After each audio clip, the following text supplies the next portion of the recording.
What is a photography game? Well, to start off, you have a camera and you take photos. That's pretty much all I really did to classify what games I wanted to play, but as I played more of them, I was able to define and differentiate them a bit more. The camera is a tool that has a lot of variables. There's so many different types of cameras and different styles of photography, and being the focal point of a project like a video game allows for such a wide range of different interpretations for an object we're all familiar with. I mean, I don't really have to describe this concept to you. Everyone's got a camera, and if you're like me, you're probably capturing moments and taking pictures all the time. Photos can hold a lot of emotional weight, or it can be a picture of a funny pickle you saw at the grocery store. From photo modes to scrapbooking to evidence gathering to exercising ghosts, photography games are all over the place, and it's been a lot of fun exploring them. I played Umurangi Generation in April of 2022 and really fell in love with it.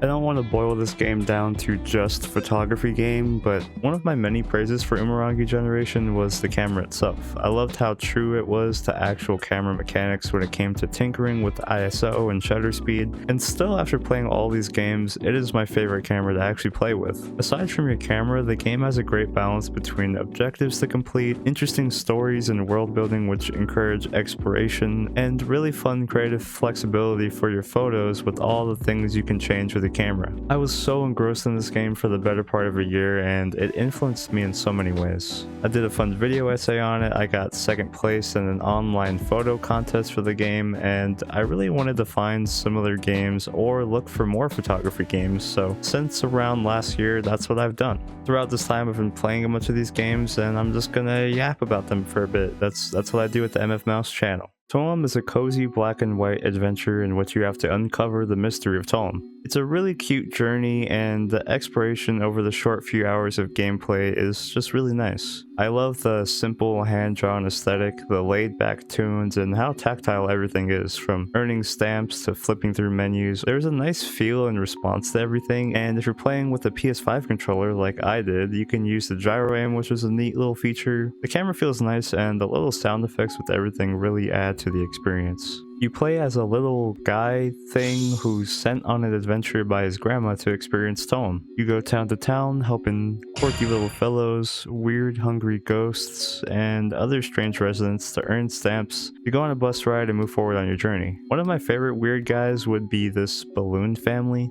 I mean, look at him. I wish I felt this free. It's a lot more of a puzzle exploration game, but you can compose some pretty nice shots with the tools given to you. You have a simple zoom, filters, and borders that you can put on your photo. There's even a fun compendium you can fill up with the cute critters that you can find. Super special ones are holographic, which is pretty neat because I like shiny. The levels are tightly packed with a lot of small interconnected stories that are pretty goofy. You walk around giving ghost sandwiches, playing Guitar Hero, solving mysteries. There's a whole bunch of cute and fun shit. There's a nice variety of mechanics from city to city that it always feels fresh. The missions send you all over the place, and some mission storylines even extend throughout the different areas and give a nice sense of continuity. These stories are simple and generally feel pretty good. When I started the game, the fact that there was no color was a bit off-putting to me, but it really showed how strong every other aspect of the game was, from sound, character, and environmental design. I mean, there's just so much variety from level to level that it was very enjoyable to play through. I also really love the little hats that you get throughout your adventure. They are really, really cute. And when I beat it, there's even a surprise big bonus level as a thank you to the players, which was also pretty cool to see. TOEM felt like a nice warm hug. It was simple, but, worth my time. Now let's move on to another capitalized 4-lettered game. Nuts is listed as a single-player walking simulator surveillance mystery where you research squirrels and unravel a conspiracy over the course of an around 3-hour playtime. I was really pulled in from the start on the graphics alone, and the gameplay was pretty unique. There's a really cool limited palette style that actually helps with the main objective of the game, which is spotting squirrels. While I prefer the composition and trying to take a good picture type of gameplay from photography games, this wildlife researcher gameplay was really cool. You place down cameras during the day and then review the footage at night, which was intriguing and got a bit spooky when you start noticing a few strange things happening. In Nuts, you're alone, but you get bits of lore through the fax machine and through your telephone where you talk with your researcher partner. The game started off strong but quickly got repetitive for me. While I thought the concept was novel, it did become a bit monotonous. There's a huge disappointment you feel when you go to review your footage after setting up your cameras all day, then you realize your camera was just in a shit spot and you got no new info and you kind of just wasted like 10 minutes. I wasn't sure if the game was going to go in a supernatural direction after the congregation of the squirrels, which is like one of the bigger moments of the game, or big corpo destroying the environment type of angle. The narrative was really pulling me in with these breadcrumbs of information of what was going on, but I feel like I would have enjoyed this so much more as a book. I don't know, the environments were nice to look at and explore, but I was really more invested in the story and just wanted to learn where it was even going to go. The narrative reeled me in, but didn't keep a steady pace with the gameplay. I kept playing just to see where the story went, and maybe it was a skill issue, but I feel like a more descriptive narrative would have worked a lot better, since repeating days and days and days doesn't really make sense with the end of the game, and it just gets a bit boring. I don't want to entirely dismiss this game though. It's a short, stylized experience, and if it seems interesting to you, you should definitely pick it up. While we're on the topic of animals, I want to give a quick mention to Toripon, a very cute game where you take pictures of birds in what I hope is your apartment, because there are an absurd amount of birds in this home, and this is very unsafe. Now, I'm not the biggest fan of birds. I've had multiple bad experiences with birds in real life, but I gotta admit the ones in this game are pretty cute. The game immediately blasts you with a pretty banging intro and incredibly bright pixelated graphics. I had to turn the funky little pixel filter off because I couldn't really get used to it, but I thought it was cool. This is a small scale collection type game that you can find on itch.io. It wasn't really my thing, but hey, it's free, so if you're a big fan of birds and taking pictures of them, then it's the game for you.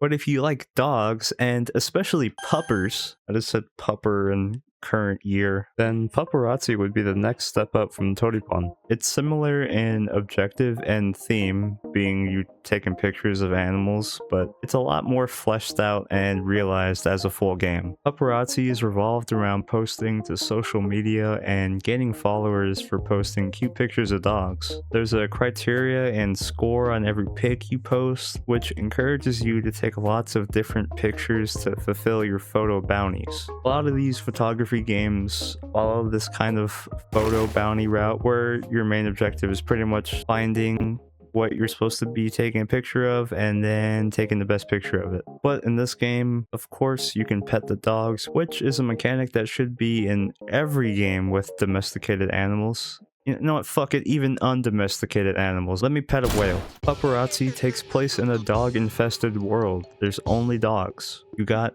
bike dog, raincoat dog, burger dog, but there's some very sinister implications here. I mean, the only humans you find are kind of weird. They wobble around as if they're filled with air, and I was unsettled by Pupperazzi at this point. The dog mentioned to me that the humans are subservient and do the boring stuff, so I guess they're robots? This is a dog society and you're allowed to document it, but when I noticed something weird with the few humans I found, I noticed something weird with my shadow. I'm a camera. You know, with these photography games, I never expected any of these to make you feel like camera. You got weird ass lanky arms and you just look goofy as hell. I love it. You can even change out your lens and film type, which I really love. To reiterate, one of my favorite mechanics of Umurangi generation was how the camera actually had swappable parts and attachments. And being able to switch out these kind of parts is a nice add to a game where you're literally a camera. Pupperazzi has a very cute art style. You have a whole plethora of dog breeds, cozy coloring, pastel palettes, and an overall charming aesthetic. The camera uses their photo powers for good, cleaning up old skate parks or revitalizing old arcades. There's a lot of different objects you can interact with, which makes new areas fun to discover. You can feed dogs to set up shots, and I feel like this game had a great blend of both objective photo bounty gameplay and creative photo capturing, which I thought was great. Pupperazzi is a really feel-good dog picture simulator, definitely a laid-back and cute experience,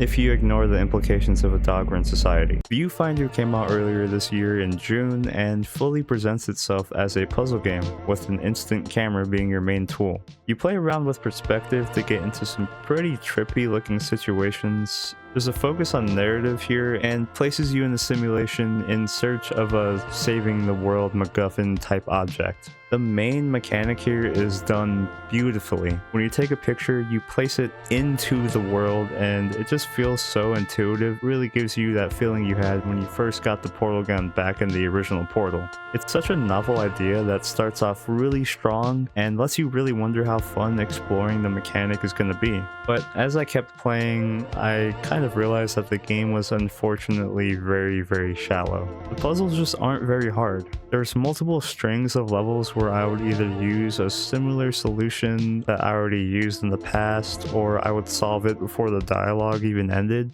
The biggest jump this game takes is when you encounter a material that can't get captured on camera. Even with that, I found the game a bit easy. A couple of the challenge levels gave me trouble due to me trying to work out a pretty jank solution, but I did like doing them because they gave you camera filters to use, which is fun. There's one challenge level that I thought was pretty cool in which you had to figure out a way to cut a melon in order to beat the level. I liked it because it was something I didn't even realize I could do, but none of that is even used or demonstrated in the main game, so that aspect of it's a little disappointing. Now don't get me wrong, the game is a nice showcase. There are cool moments, and interacting with certain objects like taking a picture of yourself to teleport or playing with the giant Tamagotchi were great moments. I think it gets a bit wasted when you run through a lot of similar looking areas over and over with puzzles that just are a bit boring. I don't think Viewfinder does a good job at grabbing the player narratively, as the dialogue is disconnected and very quippy.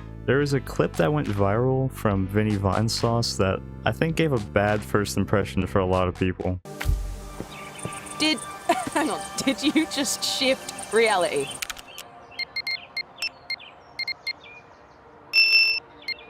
I did try and give the story a chance, but it was a bit convoluted and delivered in a way that didn't really pull me in. Complicated journals and notes, audio logs and phone calls at the start of every level. I really hate this stupid cat AI. He compliments you over and over no matter what you do or how long you took. You are doing really well.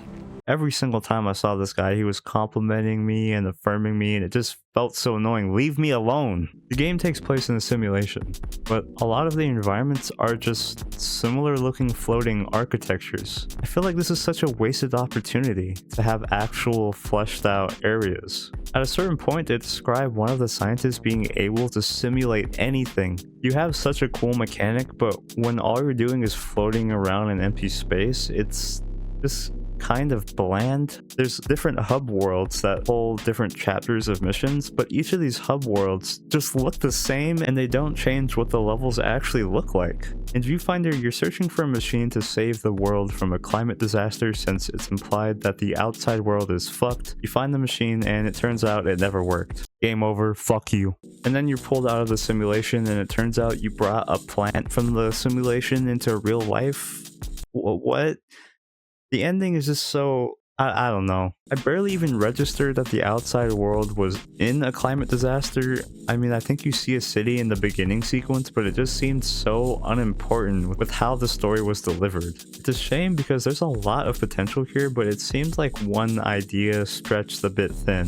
Viewfinder was kind of fun, but felt like it was getting in its own way.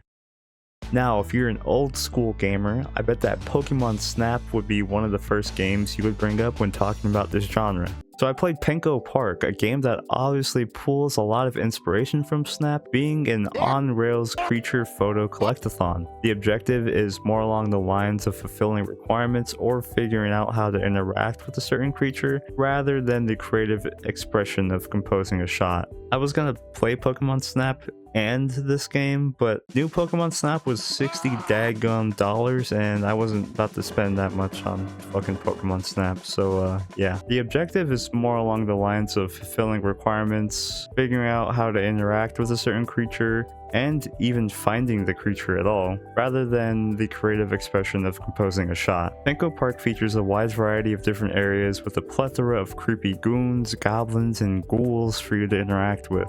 There are a lot of things to collect, you have a skill tree, and the general progression is based off how much of an area you can discover. It's a chill little roller coaster where you can snap pictures of cute little guys, you can collect funny hats, and I'm gonna give this game a few points for its tactile menus, which that's just something I always appreciate. The snowy mountain was my favorite area of the game. I love the ruins and the historic feel to it, and the fog gives it a nice, cozy atmosphere. The soft reds and blues of the architecture give a very mysterious vibe which fits well with the game. I didn't spend too much time with Penko Park. I did enjoy my first run through each area, but going back through them wasn't too exciting for me. I appreciate this style of game, but I realized that I enjoy the creative side of this genre a bit more.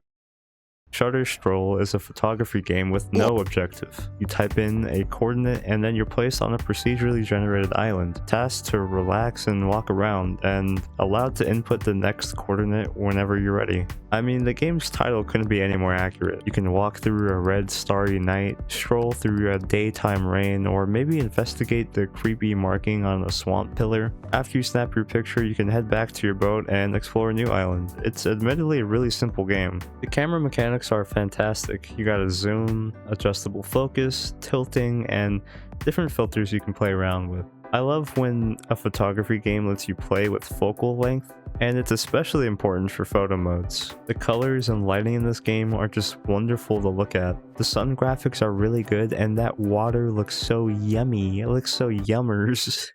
The environmental generation is pretty simple, but a lot of the depth here comes from the difference in lighting and colors. The different hues the islands can take look really great in this style. Sometimes the fog can give you really nice silhouettes, and I enjoy the limited color palette. It's a bit similar to Nuts in that way. One of the coolest spawns I found was on coordinates 67676767. I got led down this straight, narrow-ass path leading into a bowl-like structure where I was led into this really cool sun-tree combo. And then I found a random river that led me right to my boat. Explaining this type of exploring can seem a bit mundane, but I don't know, I thought it was cool. It was peaceful. The minimalistic soundscape really builds into the atmosphere of this neat little exploration game. It doesn't go too much in depth, but it's a chill little experience. And I believe Stroll is actually still in development, ? The last dev post on itch.io was from 2021, and it's still listed as coming soon on Steam, so if a new version comes out with more stuff and more types of generation and things to look at, I'll definitely check it out. I think it would be funny if you could find Dark Souls style photos on the islands for other people to find. Like, maybe you can find different coordinates on a photo someone left behind, or maybe you're standing somewhere where a lot of people took a picture. That could be interesting, but honestly, the minimalism fits the game really well already. I got a few hours out of this game. I thought it was neat, and it's not the most exciting, but it's not a bad thing. I was surprised at how well it captured the feeling of just going on a little walk. Interior Worlds has a pretty similar feel to Stroll, but instead of pleasant, it pushes you into the unpleasant. There's a huge focus on liminality, and it's immediately made obvious once you start off at the seemingly empty gas station. What is it with these indie horror games and empty gas stations? There's that one puppet combo game that starts at a gas station. Oh, what the? I guess it pulls from that weird otherworldly feeling of being at a bright ass gas station at the dead of night. Interior Worlds has a nice grainy VHS aesthetic. Something I really love about the photos from this game is how lo-fi they are. Areas are very low light, so you can get some very creepy looking liminal photos. It's not really a horror game, but the atmosphere is definitely unsettling and builds a lot of tension. Interior Worlds also has great sound design. There's always an ambient hum playing while you're exploring and documenting all these liminal spaces, and it actually plays into the unnerving feeling. Since the world is very still, you notice these changes while you're playing, and the game also really fucks with you by just moving things around when you go back to certain areas, or making things move that you didn't know were gonna move, like pushing luggage carts at you and just kind of freaking you out. Not fully jump scaring you, but definitely keeping you on your toes.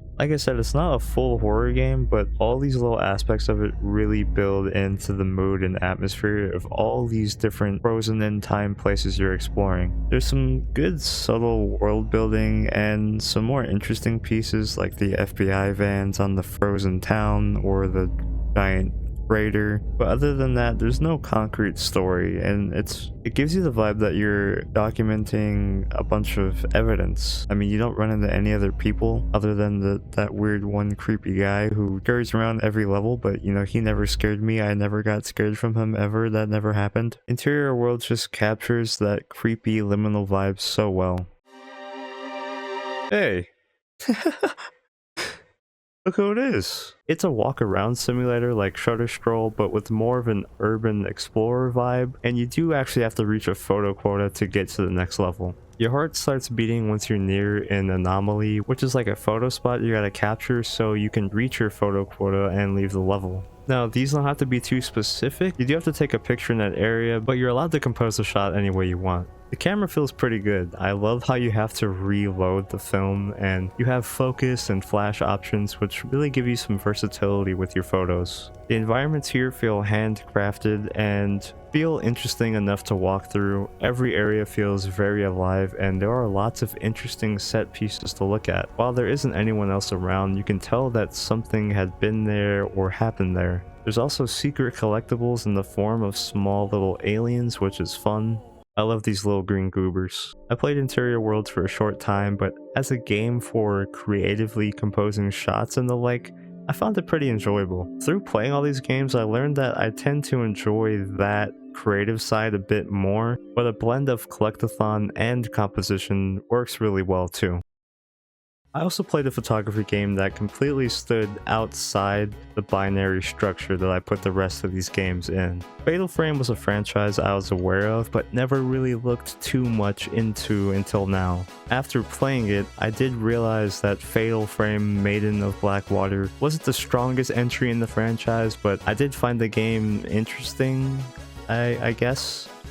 I mean, I didn't really like it. In Fatal Frame, the camera is a weapon you use to exorcise ghosts, making sure to fill the frame with ghost kill points, and you take pictures of them over and over with a spectral camera doohickey to kill them. You have different ammo types, which is different types of film canisters, but I think they just do different amounts of damage and shit like that. There's a whole bunch of protagonists, and the story is centered around a spooky haunted mountain where people mysteriously died, and ooh. The opening exposition with the students was kind of a point A to point B snooze fest. Gameplay isn't that cool, and the game just has a cheesy feel in general. I might give the franchise another chance in the future with the older games, but as of right now, I don't know, not my thing. There's also a bunch of upcoming games that I've been keeping my eye on. Kashingo is a self-described edutainment game that aims to teach Japanese through virtual photography. It looks really interactive and seems to have great creative camera options.